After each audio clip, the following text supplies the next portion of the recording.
All right, without further ado, again, welcome to our Affordable Friday series.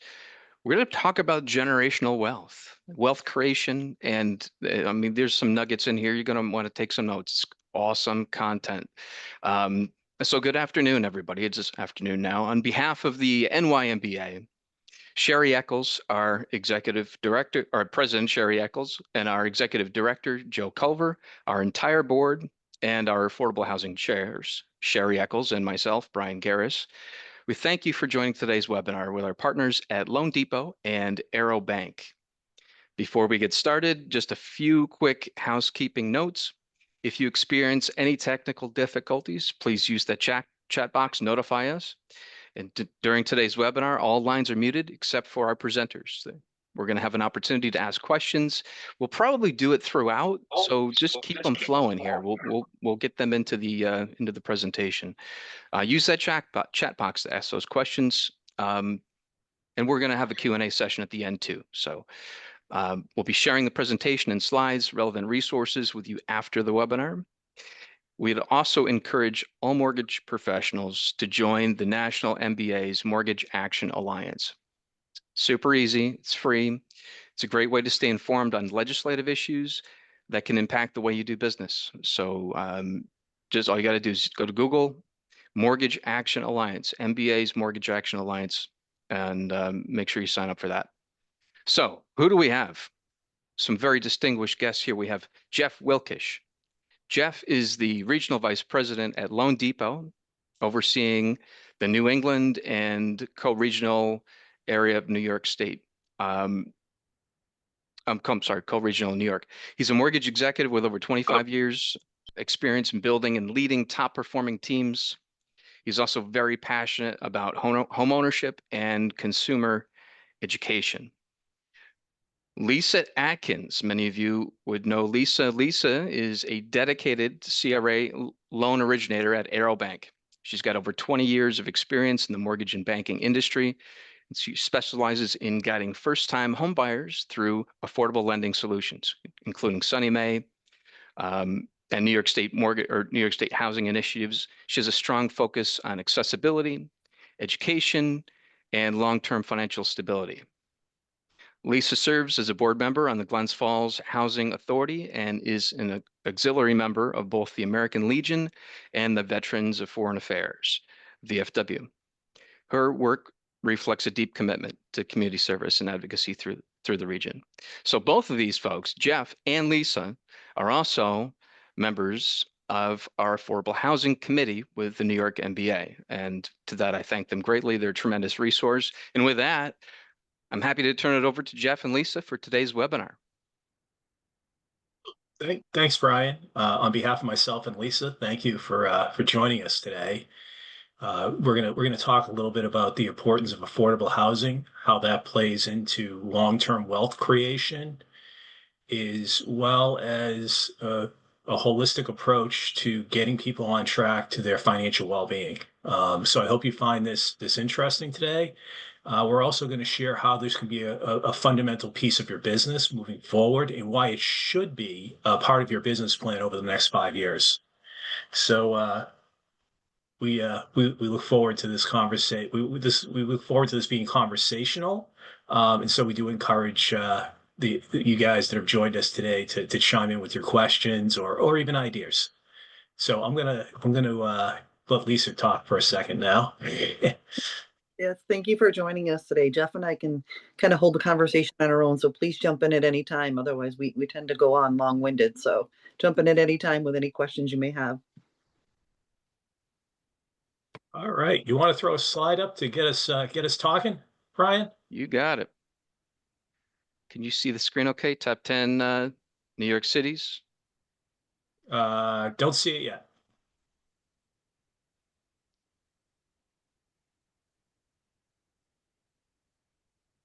Oh, hold on. It's looks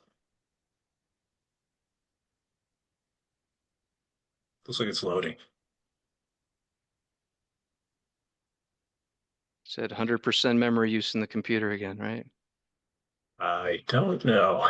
Lisa, can you see the screen? I can. I know what he was referring to. We did a little bit of a deep dive, Jeff did, about the owner occupancy for housing rates in basically Rochester, Utica. I think it was also Buffalo. Was it Mount Vernon, Jeff? Um, Yeah, so I pulled it up on my screen, so I assume you're all looking at one that says the top 10 New York cities.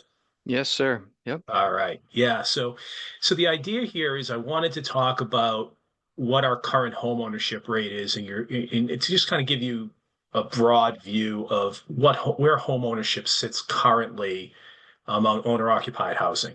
So if you take Buffalo, you're below 50% of owner occupied housing. You take Rochester, you're below 40%. Um, and so there's a lot of opportunity here that we need to educate people about home ownership.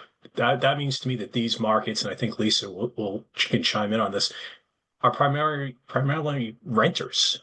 mhm, And in some of these areas, like Syracuse, rent can be as much as is a mortgage payment. And in the reason that they don't own homes is because we, as an industry, have not done a job of educating our realtor partners and us as loan officers to know all the tools that we have available to help these people get into homes. So if you want to jump to the next slide, that'd be great.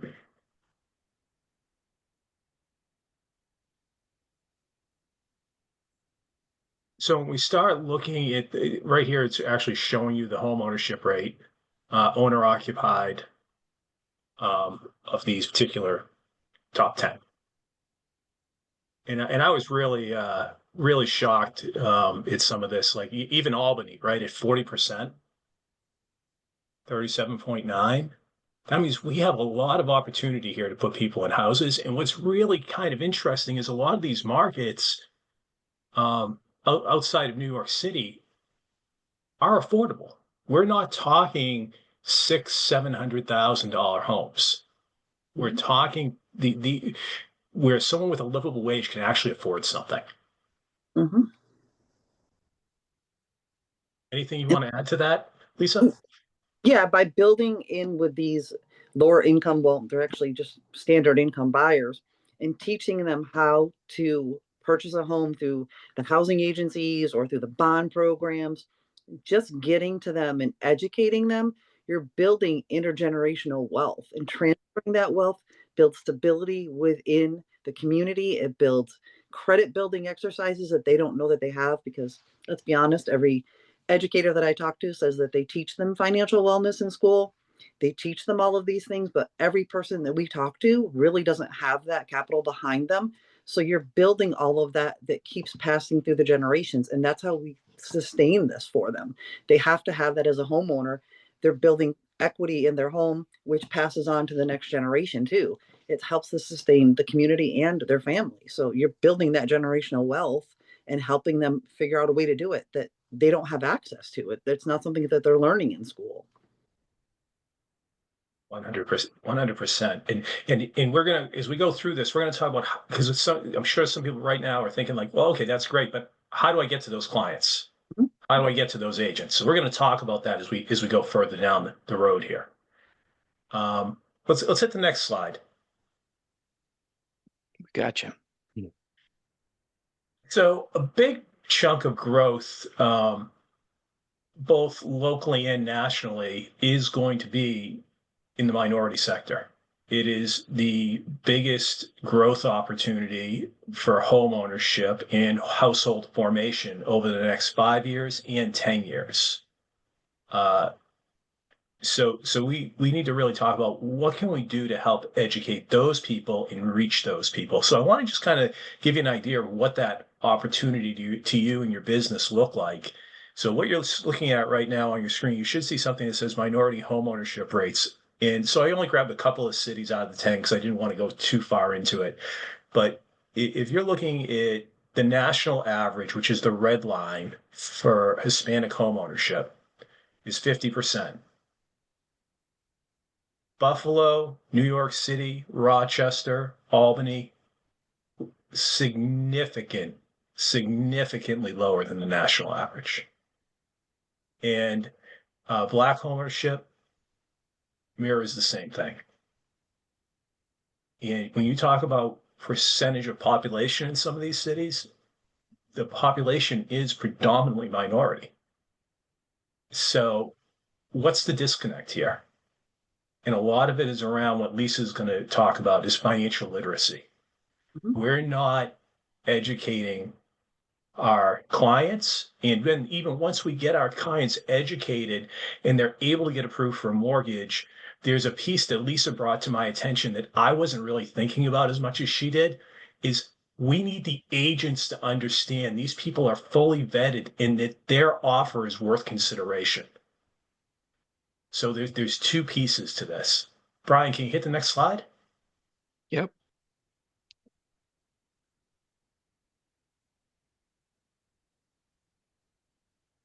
So a lot of the bond programs, and Lisa's going to speak to this a lot more than I can because she knows so much more about this particular part of the inner workings of all the bond programs that are available in the different communities. But most of them, as you know, are driven by the AMI limits within those areas. And when I pulled this information, I was shocked at the amount of population that actually meets the criteria at 120% or below AMI by city. So I divided this up downstate and upstate, as you can see, blue and red. I'm not going to read it to you, but and by the way, some of the AMI limits, some of these numbers, these are people that are making okay money.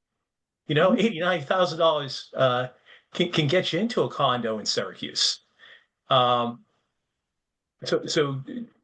don't think that these people aren't making okay income, that they can't afford a home, and then most of them are paying the same, if not more, in rent. Lisa, do you want to chime in on that a little bit about AMI limits and what products are out there that people missed the boat on?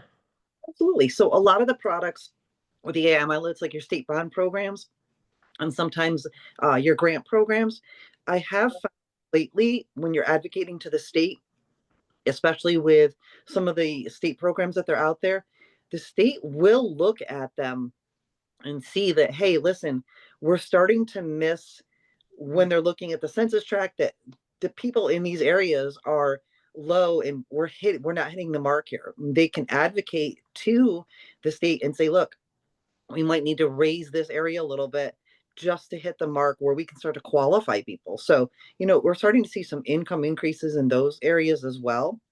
They're starting to make some impacts for that. But with the bond programs, like Sunny Mae in the state of New York is a great program. We use it all the time. They have down payment assistance loans. They have a fantastic program where you can stack as many grants as you want with that. But when we're looking at different programs as far as grant programs and things, there's so many different things you guys can use out there to help your borrowers get into a home.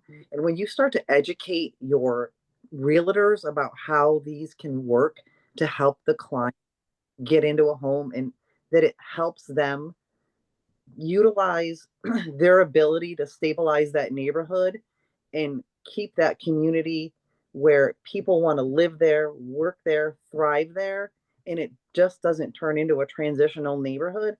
That's what people like. So getting into what the AMI is going to be, it can change obviously by the census tracts, but you just want to make sure, depending upon the different programs that you're looking at, how that's all going to come together in the programs that you're working with. So obviously every state's going to have a different one, but these are actually easy to pull up and see. Sunny Mae offers a low to they're achieving the dream program, and then they also offer their low interest rate program. So depending upon where you are and the program that your customer is going to fit into based on their income, we can definitely look at that for them. Sorry, I'm starting to choke a little bit. I'm trying to fight back a cough at the same time. So Lisa, you just mentioned something, and I don't want it lost on people. You can put all kinds of grants behind some of these bond loans, and I think a lot of people miss the boat on some of the local grants that are available in different counties and cities. Do you have any examples that you could share of where you found some people some extra money that really helped them get into a home? Absolutely. So in the capital region, for example, We have a really great partnership with the various housing agencies. They all work in conjunction with each other. And when you start to work within those agencies, they will tell you with the clients that, look, if you're not finding something in Troy and maybe you're finding something in Albany, well, Albany has this particular grant in the city of Albany. Well, if you also identify as African American, there's also the Reparative Justice Housing Fund. We can partner that in with you, put that in conjunction with the down payment assistance loan that's available. Then you can take the Federal Home Loan Bank grant that's available. Those funds, when you start stacking them up, can keep going for you. If you get the home grant from the state of New York, there's another one you can add in. You can keep adding these funds together, and that can make a difference from somebody's buying power between, if it's just a city grant from say 7,500 up to the home grant, they can go up to $80,000. Add that on top of a federal home loan bank for $30,000 this year. You're talking $100,000 at play for somebody. That's huge. Yeah.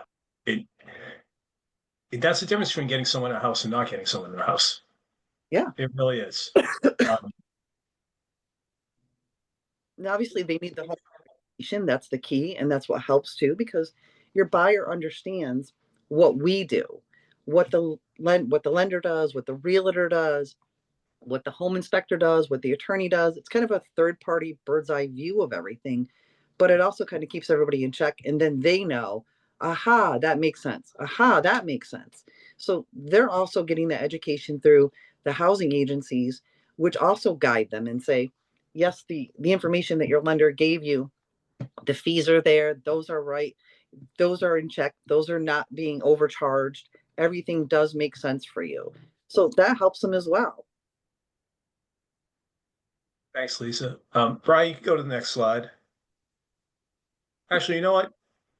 The next couple slides are just the individual information for each one of those cities. Let's jump all the way down to the first one that says educate on wealth building and power in power of home ownership, building power of home ownership. Let me know when you have it up because unfortunately I can't see it. I've got you. You're up. All right. So let's get into some of the meat and potatoes here around strategy in teaching clients home ownership, teaching them about long-term investments, building equity over time, and serving is a way to build wealth. So one of the things that come up is how am I going to get to this consumer? So we're going to talk a little bit about the educational piece, but let's talk about how do we engage the consumer? How do we get them involved? And at the end of the day, how does this help? How can I do this in a way that can help my business? Right. So some of the events I've done in the past, I've gone and found the realtors in my market that share this passion. And I guarantee you, each of you have realtors in your market that you don't even know yet that are super passionate about this, about diversity lending, about building wealth. You'll find them. So one of the things I did is I went and I found through social media agents in the marketplace. And I did this one in Boston, in the greater Boston area. And I went and found the agents in the marketplace that that were involved in NAREP, that were involved in really the agents that really championed home ownership in these minority and underserved communities. And I invited them all to a breakfast. I pushed it out through Eventbrite. I didn't spend a lot of money on this. It's breakfast. I wanted to see how many agents I would get to get engaged in this. And it was all about having an honest conversation about the barriers of home ownership to these communities. And we had a very raw and honest conversation. So I ended up having about 60 agents show up for this. And I had a person who was a financial planner that also serves on the board of a charity. I had one of the owners of one of the larger real estate companies who also was Black and had a great story about how he built his real estate company and came from very humble roots. And so I had some other panelists up there with me to engage in the conversation. But the conversation was kind of like the one we're having today. it was interactive with the audience members. What do you think the biggest challenges are about you getting to the consumer? And we would have those conversations and ask the audience for the feedback. And we ended up having some really um, blunt and honest dialogue. By the way, I did not allow it to be filmed or put on social media because I want people to be honest and be able to be comfortable with the conversation. And I was surprised by some of the things that came up. And some of them were in Black households, they're predominantly single parent. And it was something I never really thought of. And they said, Jeff, that's a challenge because you don't have two wage earners in the house to qualify. How do we get that message out that there are resources for these people? How do we show them and get them on the path to home ownership? And maybe that home ownership is buying a multifamily and a two family. And then we started talking about the generational stuff that's going on where parents are living with their kids. And how do we do that as a family unit, right? And so at the end, I asked them all to find 2 or 3 people that we could put on the path to home ownership, and we're going to do a consumer facing event. And what we did is I said, listen, we're going to do this again 60 days from now. Here's the venue. Here's what we're going to do. I challenge you to bring 2 or 3 people, and they may not be ready to buy today. They may have credit challenges. They may have issues, but we want to help them. Bring them here. We're going to have a conversation for 2 hours and get them on their path. I had 108 people show up at the second one. This wasn't very hard to do because when you find people that are aligned with the passion you are, they'll go do this. They'll think right there when they left that breakfast, they were thinking in their head, oh, I have this young couple that really should come to this, or I have this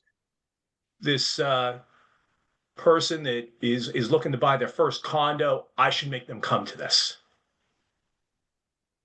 And it was that easy. And then when we got them there, we'll talk a little bit about how we educated them and what we talked about. And I'm sure, Lisa, you've done things like this. I mean, share with me some of the best practices you've done about bringing these people together at events.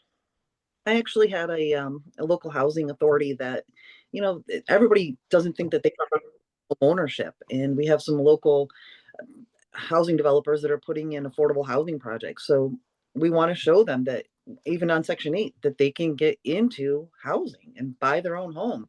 So what we did is we started in a community center room and partnered with one of the local housing agencies and said, there's people that just need financial wellness. So one night you're going to do financial wellness and just path to financial literacy. And those that want to start path to home ownership, we started meeting with them. And now we're going to get their path to home ownership. And as that progresses, it's going to be in line with the next round of home buyer dream and in line with the next set of homes that are starting to be built with the local developers and housing agencies and things that are in line. So everybody's on succession to start helping in the areas where they want to build, and all the new homes are coming in line and the realtors are in line to help them. So it's just community development too. So everybody's seeing, hey, there is a path out. There is a way to help myself. There's people that do want to and educate me. And we went right to where people are and just set up a plan where they are and said, this is what we're here to do. If you want to participate, we're here to help. If it's not something that you want to do and get into home ownership, it's okay. We're still here to help. And they liked that. They understood that people would do them and give them the education. So the slide that's up right now talks about some of the simple pieces of this. And we think it's simple because we all do this for a living, right? About if you bought a house 10 years ago, what's it worth now, right? Mm-hmm. How much did it appreciate? The tax benefits of owning a home. We take a lot of this for granted because we do it all day. And sometimes we forget to communicate this to the consumer in a way they understand. And Lisa was saying this the other day, right? You got to have it in simple language, right, Lisa? Yeah. Yeah. You have to speak simple. I don't need to speak above anybody's head. I need to speak at their level and my own level. If I overly complicate it, it's not going to help anybody. Just keep it basic, Nobody wants to make it harder than it has to be. I mean, just simply showing people what their rent and affordability, comparing rent versus owning.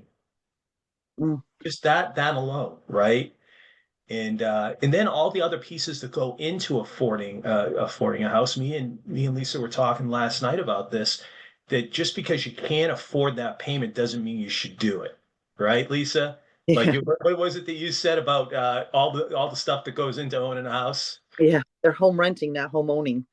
There's a big difference Hmm. because we're going to take it back pretty soon. They can't make the payments to do the upkeep.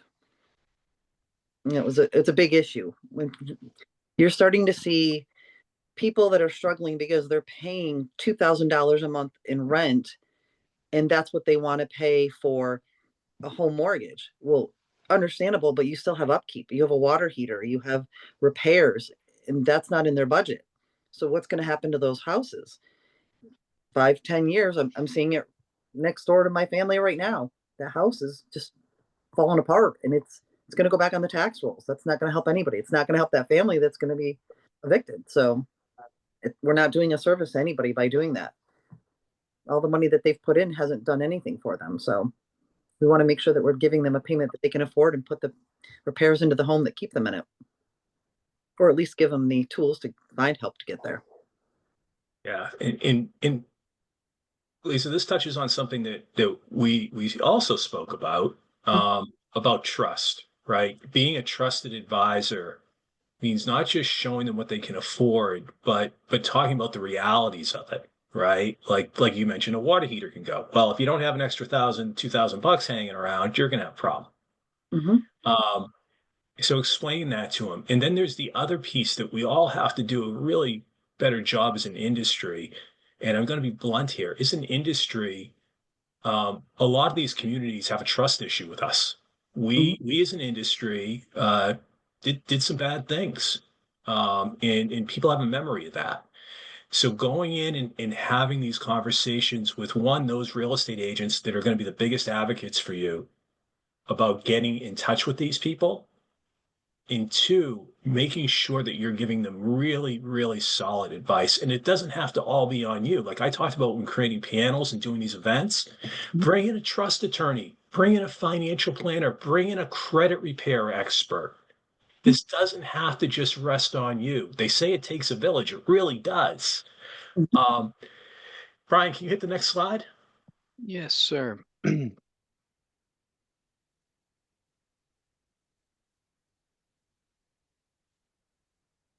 You good? We were just promoting smart choices. I'm going to let Lisa take this one because this is exactly what we were just starting to talk about. So a lot of this is where when I talk to clients and when we're working with the different agencies, you know, you want to make sure that we're giving them something that we don't have to take back. The worst thing is to put somebody into a home and then 6 months, 8 months down the road, a year down the road, we're taking it back. That's not helping them at all. That's just churning, and inevitably that's not the profile that anybody wants to see in these areas. We want to get them out of the situations that they're in and start building that wealth, because then that family inevitably they're going to keep turning to you because you're the trusted advisor. You're the person that helped them. Their neighbor's going to come to you. Their friends are going to come to you because you actually showed them how to do the right thing. There's more people that I talk to during the day that are just asking me questions because I gave somebody they knew information that helped them in a situation than because I was able to give them because they just weren't ready right now, which is fine. But I know that that's a pipeline that I'm building going forward, and that's going to happen. It's a lot of work up front, but the back end is just exponential when you get in there because it's that trust component that you have to bring in first that starts to lay the groundwork. And once you get into the different communities and you start building that network of trust, it just builds off of itself there. Because once you lay that initial foundation, everybody just starts talking to you because you think about your own self. You have your own financial advisor, and that's who you trust. And then everybody's got a guy that they know that they trust. Well, that's how people feel about you as a lender and your trusted advisor with their money and how you're going to lead them into a banking relationship or estate planning. This is the big they're ever going to own. They're going to trust you with that relationship and where to guide them for anything else. I have people that call me about, should I buy a car? Should I buy a house? Should I buy a couch? What do you have for a budget? Let's talk about it, because they want to make sure they stay on that right path. So we're always happy to help and give them information about, where to find repair money or things like that. That's why we all kind of put these things together and build a good community for them. So doing that just gets everybody in the same path and connecting all the right people too. So we're happy to do that kind of stuff together. Yeah, and giving them strategies on how, once they get in that house, how to build wealth. Like on this slide here, we have something simple here, right? Doing bi-weekly payments, Mhm. right? It significantly over time helps them build equity in that property sooner. And we all know this because it's something we know because it's what we do. But how often are we not even talking with first-time home buyers, with our move-up buyers, even mentioning to them, hey, by the way, we have a bi-weekly payment option that you could do. By the way, it's going to shave this many years off your mortgage, and it's going to accelerate the principal amount that you're paying towards. Well, Mhm. we don't do it, right? We forget. We take it. We just put it in the back of our mind. And we forget about it. And when we talk about the path for homeownership, and I know I tend to go down these little side adventures, but if I don't say it, I'll forget. When Lisa was just talking, I started thinking about building trust, right? And if you're talking about a first generation homeowner, because those clients are going to be the first generation homeowner. Their parents were probably renters, so they don't have somebody they can go and talk to about this. So that's a lot of weight on your shoulders. But if you do this job right, and let's say they have 5 young children, maybe 3, 5 years old, and you get them into their first home, you sure as heck better talk to them about, hey, listen, do you want that kid, if you really want your daughter to go to college when she's 18, we're going to talk about a plan because you're going to be able to pay for her first year of college by pulling the equity out that you have in your home. Because 10, 12 years from now, you're going to have about $100,000 equity in that house. And we can pull out 50,000 of that, and that's going to be your first year of college. Think of it. I mean, we know this because we do it, but sometimes knowing it but not sharing it's like not knowing it. So those are the kind of conversations when you're sitting with these clients. Don't just talk about today and about getting in the house. Talk to them about what it means to be a homeowner, like how they can leverage that in the future. Lisa, want to add to that? It's actually, I saw a survey recently. I think it's like 56% of homeowning parents are giving their equity to their kids right now to help them get into home ownership. So Yeah. that's, So not even college, right? You yeah, pull out, you know, your son, your daughter are moving into their want to buy their first place, or they're getting married and they want to buy their first place. And now you can say, hey, listen, I'm going to start you on the road to home ownership. And now, to your point, Lisa, now you really are pushing it forward, right? In generational wealth building. yeah, that's literally, they need that first step and that person that's going to help them and explain it to them and walk them through it. It's a lot. It's not just a pack of gum. It's a huge endeavor for them, and it's scary and it's thrilling and it's all the emotions. It just takes somebody to slow down and have those conversations with them and walk them through it. Well, almost the halfway, a little bit past the halfway point. The two missing pieces are inspiration. A lot of these communities have just self-selected out of home ownership. They're predominantly renting. And where's the inspiration to become a homeowner? Followed up with the education on the tactics and how to do this. That falls on the shoulders of the real estate community and the lending community in the area, right? So if we're effective stewards of that inspiration and education, I'm just, referencing back to a few slides ago where you have the homeownership percentages in certain cities around New York State are way below the national average. If we brought the percentage of homeownership up to the national average, how many transactions does that mean for Albany, for Syracuse, for Buffalo? How many thousands of transactions would that be, right? Over time, incrementally over time, but there's a lot of business there. Yeah. It's an untapped market, to be honest with you. There's so much opportunity, and very rarely does is there a win-win, right? If you Mhm. take a neighborhood in Lisa, you'll chime in on this, I'm sure, and you turn it from renters to homeowners, what does it mean to the neighborhood, Lisa? Oh, it's complete stabilization. It's a complete turn. that whole community just completely changes. You're going to see everybody is looking out for each other. The community is stable. The people are employed. You have people going to work every day. They're not worried about their rent going up and where they're going to have to move. It's a completely different environment. We start with employers. I started with employers. You want me to come in and talk to your employees about home ownership and wealth building and credit and counseling and financial literacy? Because if they don't have to worry about where they have to live and finding a home, then they're going to come to work every day. You just have to kind of think outside the box sometimes, and that's going to get you where you need to be to find these clients. Because if you're stressed about where you're going to go to sleep at night, they're not going to come to work. Those different connections that you have to get into places can help you too. Hit the next slide, Brian. Hey, Jeff and Lisa, before we do that, we've got something in the chat here that I think that you guys can continue to talk about Yeah, what do you got? Yeah, to what you were just sharing to some degree here. It says all lenders should be looking at more 2, 3, and 4 unit properties with first-time home buyers. Now with Fannie Mae's Home Style and Home Ready, along with Freddie Mac's Choice Renovation and Home Possible Choice Reno, all those going to 95%. LTVs on 2, 3, and 4 unit homes. There's a lot of lending that can be opened up using these programs. And then also it goes on to say that bringing an FHA 203K consultant to talk to them about the power of rental loans, right? That could also be something as part of your conversation when you're talking about home ownership. And then it says if you replace mechanical systems with a rental loan, this means no budget busting repairs in the first 5 to 10 years of home ownership. So my guess is that's part of what you weave in as you're talking about programs and options for people, but certainly want to make sure everybody's aware of these higher LTV loan options now available for these first-time home buyers.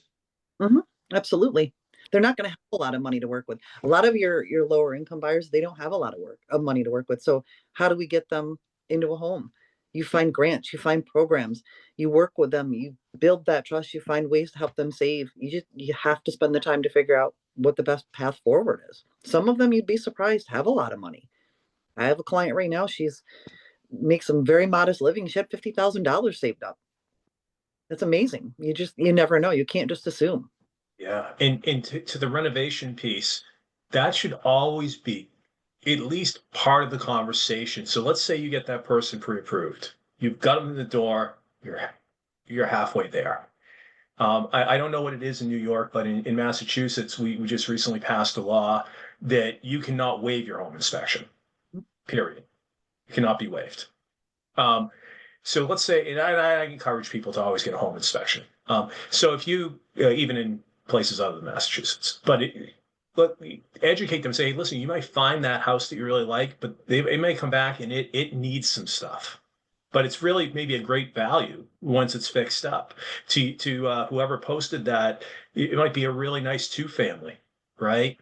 Or could be a nice 2-family, but it needs some things. It needs some upgrades to be livable for their family and for whoever is going to be renting that other unit. That's where a renovation loan really can shine and say to them, listen, we got a plan for that. If you find a property that needs a few things, we have an option for you. Hopefully you don't need it, but here's what it is. And again, if we're not presenting that to them, we're doing them a disservice because they may find a property they really like, but they're thinking, oh, I can't afford to do those repairs. So whoever asked that question, thank you, because that they might look at that and say, oh, I really like that property, but it's going to cost me $10,000 to upgrade the appliances, and to your point, maybe the heating system. And they're gonna shy away from it when really they just didn't know that, yeah, you could do a streamlined 203K. We can get you into that place, right? So thank you for sharing that. And to your point, yeah, having someone on your panel doing those educations, you don't have to carry all this water yourself. You can, I guarantee you know people in your sphere of influence right now that would sign on to do this. If you said, I'm going to have a goal to do this in the 3rd week of January, I'm going to do a breakfast. I'm going to bring together a bunch of realtors or a bunch of consumers, and we're going to talk about getting on the path to financial wellness through homeownership. You're going to get people that are going to roll up their sleeves and do it with you. Absolutely. Yeah, to the point of the slide that's on the screen, offer workshops, webinars, you know, the importance of emergency funds, financial planning. You're basically through education and financial literacy, you're building the foundation for these folks to be bulletproof. You know, you don't want to take the loan back, as Lisa said before. Um, this is a critical piece of it. It's building a solid servicing portfolio. It's building, changing the culture in different communities, one house at a time. So yeah, good stuff. When I say a holistic approach, it's more than just the mortgage piece. So I did one of the other events I did. We had people that were there with it was open to the consumers, and we asked how many people actually own a home. And there were people in the audience that raised their hand that had brought their kids there that were thinking about buying their first home to get educated about the process. And I said, how many of you in this room have your home in a trust? Not one person in that audience raised their hand. I had to take a time out and look at my attorney, my real estate attorney, and say, we're going to go on we're going to sidebar here for a second. Can you explain to them why this will be the best few $100 they ever spend? Why they need to put their house in a trust? Explain to them what that means. So again, these people are homeowners, but no one had told them why they should do this, why this is important. Another thing is talking to the audience. How many of you have kids that are 16 years old? Are they on your credit card? If they're not, they should be. It doesn't mean give them your credit card and let them go run around shopping. It just means that by the time they're 18 or 20, they're going to have a really solid credit score. And that helps them in all aspects of their life, right? But again, either someone showed me, I was very lucky, my parents were very financially responsible, but if I didn't have them, I wouldn't ever think of putting my daughter on my credit card when she turned 16. No one, I wouldn't even have thought about it. So we have so much to offer. We just need to share it.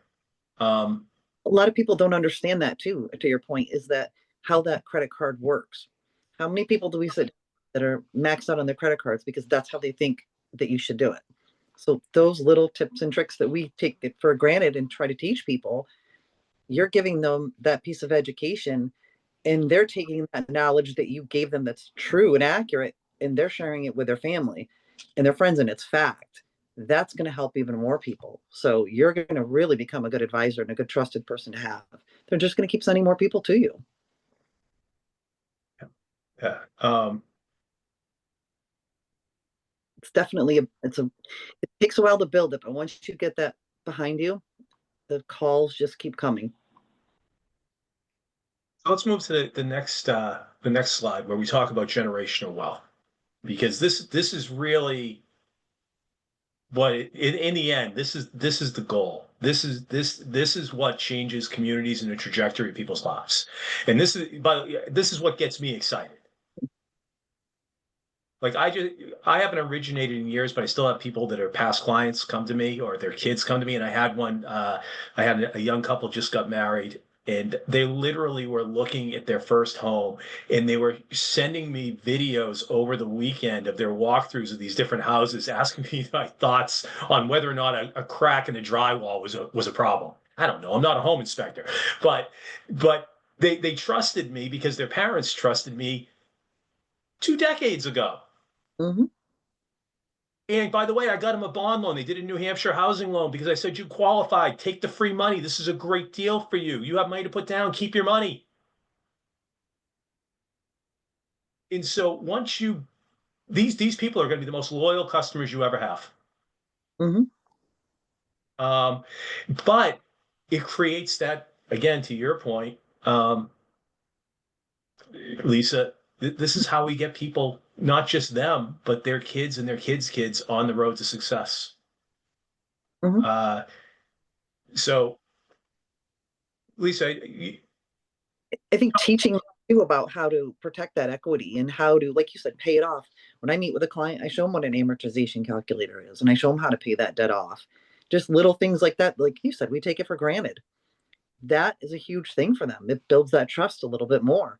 And then showing them, hey, if the market changes, here's what a refi would look like, but you have to call me because everybody's going to start calling you. Just those little things that we know and understand, that's all building the trust for you. And then they know to call you and they're going to respect you because you're looking out for them. That's all the little things that we do that we just constantly think about that build that trust and build that relationship that it's going to keep building that client base for you. And it's not just about affordability and getting people into homes now. Like, think of the clients that you did a deal for maybe 8 years ago. Mhm. And when you did that deal, their kid was 3. Mhm. Now their kid's 11. How much equity do you think got built up in that house over those years? You should be calling him and say, "Hey, listen, Brian, I know that your daughter, your son is 11 or 12 now. Uh, have you started thinking about college?" You'd be surprised. A lot of people would say, "No, I haven't yet." You realize you have about $80,000 in equity we could easily tap in your house. Let's pull that 80,000 out. Give it to your financial planner if you're already working one. If not, I can refer you to a fantastic one. Put that money to work for you. When she's ready to go to college in 7 years from now or 6 years from now, you still got that 80,000. It's still there. But now you've got 30 or 40,000 at 7% a year in the market, let's say. That's going to go a good way towards paying that first year of college. And you Mhm. can always take that 80,000 because it's still there, put it right back and pay your house right back down to where it is today. Mhm. But again, if you do, there's so much we can do. And again, those are the tools that we can give people when we put them into a house. Mhm. And they trust you already. They know that you have that information and you help them get into that home. That's just one more person. Oh, Yeah. maybe they need a refinance. Maybe there's something else we can do, but that's a huge impact for them. And you talk about building your business, right? That financial plan is going to love you. When you start Hmm. doing that stuff, those estate attorneys, they're going to love you, Oh yeah. right? So this is just one spoke in the wheel, but it touches on a lot of things. Do we have any other questions, Brian, in the chat? Anybody want to pick Lisa's brain? Lisa knows more about bond than I'll ever know. The Well, yeah, Jeff and Lisa, there wasn't another question, but an individual posted and also put a link in there as well from this document called the Home Light Report. It gave the top reasons why homes fall out of contract, which is kind of interesting. But the number one reason goes back to what you guys were chatting about previously in some previous comments with the reno, is that home inspections uncovering major issues represents 27% of the reasons that contracts fall apart. So that's certainly a big one. 21% of buyers financing falling through is a reason for that it doesn't move forward. 20% of buyers getting cold feet, which could be because they weren't educated as well as you guys are talking about here, right? The 12% of sellers refusing for the repair requests or a concession in the contract when they're negotiating it. And then only 6% of the deals may fall through because an appraisal comes in below the sale price. So interesting pieces, but it sounds like, again, these are things that you guys are making sure you talk to the potential homeowners about so that they're prepared for all of these dynamics that could occur once they sign that contract and it starts to move forward. Yeah. Brian, if you want to go to that next slide, I know I already kind of dived into it about strategic home equity utilization. Hmm. So I kind of got ahead of myself there. But that when I'm talking about that what I just gave examples of, that's what I'm talking about. Like it is a tool, probably the best tool that most of the country has to utilize financially to put their kids in college, build wealth, and transfer wealth, mhm. right? Because if you don't put it in a trust and God forbid something happens and you pass away, Lisa, what happens? It's not there anymore. It's a Probate. probate, and it's going to be that's the last thing that you want someone to deal with. Um, so we're running up on time, but I wanted Lisa to talk a little bit about some exciting things that your New York Mortgage Bankers Association is putting together to be on the lookout for. Um, that the Affordability Committee is very excited about. So, in the capital region, we started partnering with the local housing agencies, and we brought in the Federal Home Loan Bank and Sunny Mae, the bond program, and we started educating the realtors and local loan officers about the various grant programs, because that is, like Jeff and I said, the disconnect. And if you have a realtor that doesn't understand a grant program that a buyer is coming to their seller with, they're never going to accept that offer. And we're not going to get a low income buyer into a home. So what we did is we did a panel discussion where we were able to bring in all of the local housing agencies. We brought in Sunny Mae, the Federal Loan Bank, all of there was a Women Council of Realtors here. And we put everybody in a room and educated everybody. It actually sold out 3 times.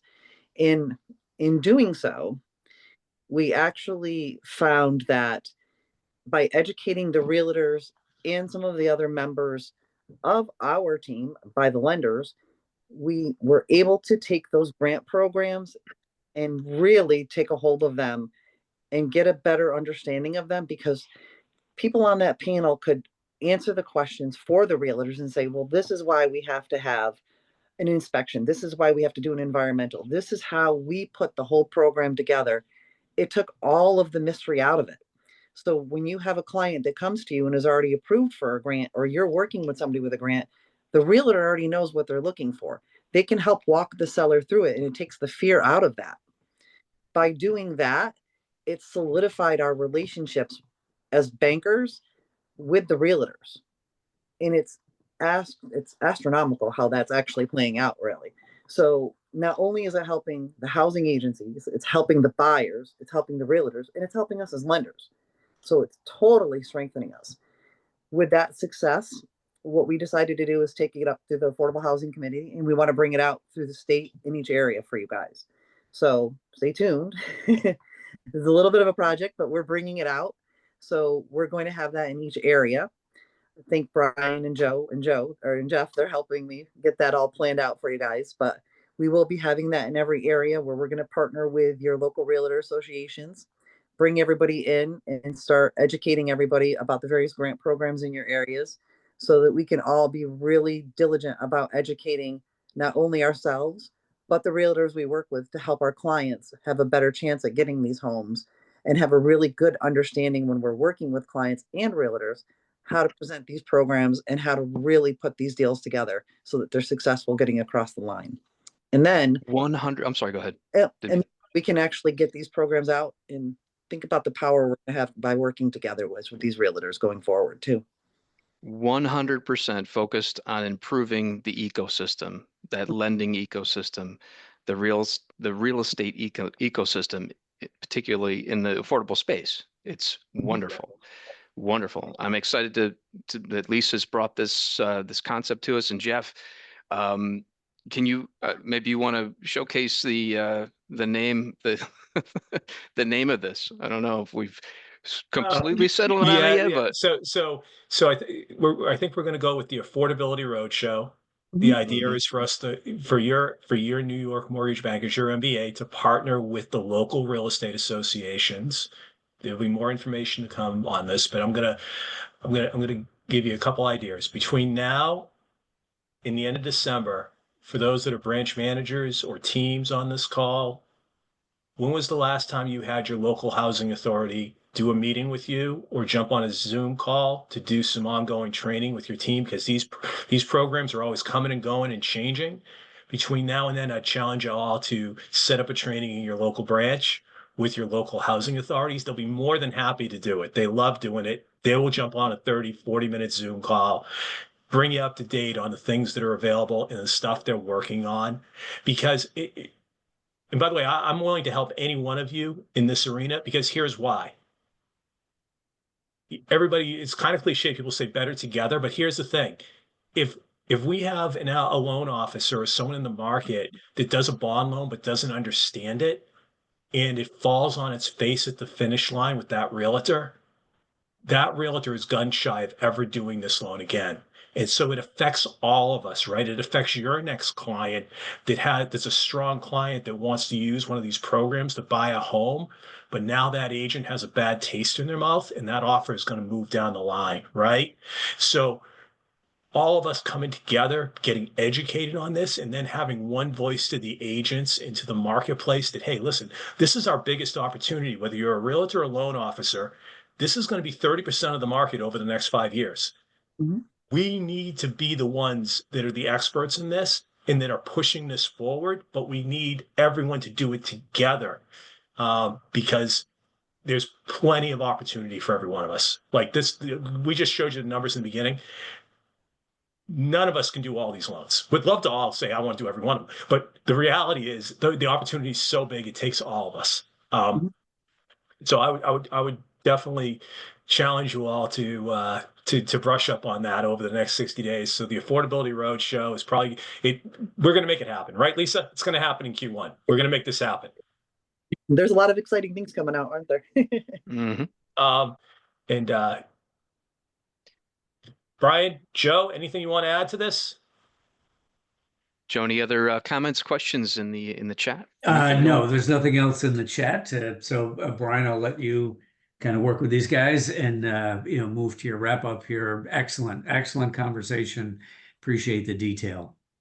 It's fantastic. Lisa and Jeff, appreciate your time coming on and delineating all this stuff, educating us a little bit and inspiring us in a space that is really starting to I don't want to say percolate. That's kind of a weird thing, but the ambers are glowing right now. It's just a matter of time before the fire lights, and be ready for it. This is coming. So I just want to, in closing here, just thank everybody again. Again, Jeff, Lisa, thank you.